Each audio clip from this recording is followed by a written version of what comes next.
Jay Brendel, Bearcat Journal here with Marcus Freeman. Coach, second year, is there a little more flow to it? Does it feel a little bit more relaxed? Not relaxed, but easy to get into things now that you've got a year under your belt with all these guys? Yeah, I think the guys are starting to get into a routine. You know, everything's not new, and hopefully it's repeat for a lot of them. Now, the competitive side of it, the challenge them mentally, physically, that's not going to change. But hopefully the guys are starting to get into a routine and understand the expectations we have for them. In the linebacker room, obviously, the biggest change probably, Brian Wright coming over from defensive end. He's down to 242. He looks good.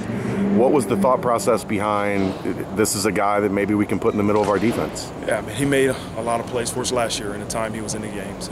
He's an athletic kid, and numbers-wise, we needed some more numbers in that room. So he's a guy we're trying out there and doing a really good job, and being able to understand and grasp football. That's the biggest thing. Being a middle linebacker, you got to understand the whole concept of the entire defense. And he's a smart kid, plays the game hard, athletic. So we'll see exactly what happens, man, when he's able to be out there. When did you guys find out he was a quarterback in high school? You know what, I found out recently. I didn't know That's a big quarterback. Absolutely. I'm sure he can't throw it, but he'll tell you he can. Another one, Malik Clemens coming down and playing some of that outside spot. Talk about his transition and what he's looking at and facing in that process. Yeah, again, we had a couple guys that we're not going to be able to be on the field when we go live, that are coming off some injuries, and we're just trying to protect them a little bit. So numbers-wise, we needed another guy, and he's a guy we thought that could fit in for what we asked him to do. So he's been doing an excellent job. Two guys that are back, obviously two guys that Coach has to love, and Jarrell White and Perry Young. What's their energy like in that room? Because Perry especially, is 100 miles a minute, and Jarrell seems to kind of be following his lead. Yeah, I think the thing we talk about is being an energy provider, and that's something that Perry is, and Jarrell's starting to become guys that you want to be around.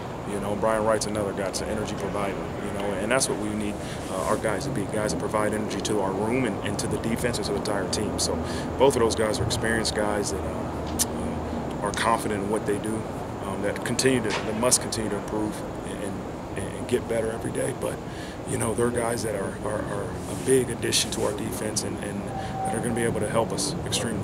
The guy that's kind of unknown, I don't know if you know the story, but he kind of snuck in here as a recruit in the summer the year before you guys got here in Joel DeBlanco, and now he's running first team middle linebacker. What have you seen from him?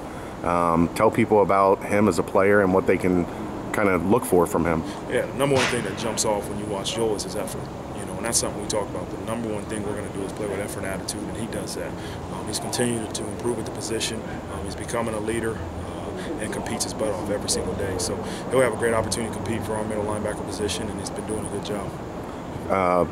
Outside to the secondary, obviously also the defensive coordinator here, a lot of youth getting some looks. Is that one, terrifying, and two, exciting because you see that influx of talent, the Kobe Bryants, the TJ Johnsons, the Derek Forrests? Well, that's what spring's for.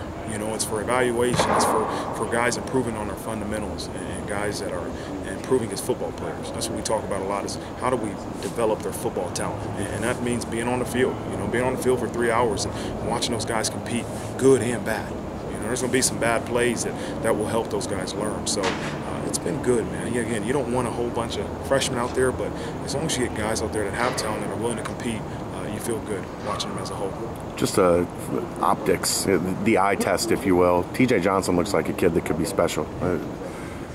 Getting him from Penn State and having him sit out last year, did you guys kind of all look at each other when you saw him on the practice field the first couple times and go, we might have really got something here? Yeah, he's an impressive looking dude now. He's he's taller than probably all the linebackers. Yeah. And a long guy that can run. And again, the biggest thing for him is being around our culture for 7 months. He was able to go through a redshirt season, but understanding the expectations we have for every member of our team. So it's good to have him out there, and watch him compete, and it's going to be exciting to see him go through spring ball. Talk about all that youth in the back seven. The front four is kind of the exact opposite of that, where you've got Copeland and Broughton and Fitz and Muhan. Are you going to lean on those guys to kind of be the veterans that you need? Yeah, because looking at our defense as a whole, that's your most experienced unit. That's the unit that was the most productive last year, and we need those guys. We're going to be an offensive, defensive line-driven team program, and our D-line has to be the strongest unit in our defense. And, you know, you got 4 guys that have played, 4 guys that are seniors, 4 guys that understand the expectations. So we need those guys to be leaders and show the younger guys in every other position how we want things done. Happy with what you've seen through 2 days? Yeah, 2 days, you know, the biggest thing you see guys having energy, guys compete. We'll improve on the fundamentals, we'll improve on the execution, but as long as they come out every day, they walk in those white lines and they compete as hard as they can, as a coaching staff, you're extremely excited. All right, thanks a lot. Appreciate it. All right, man. Thanks. Stuff. Man. Yep.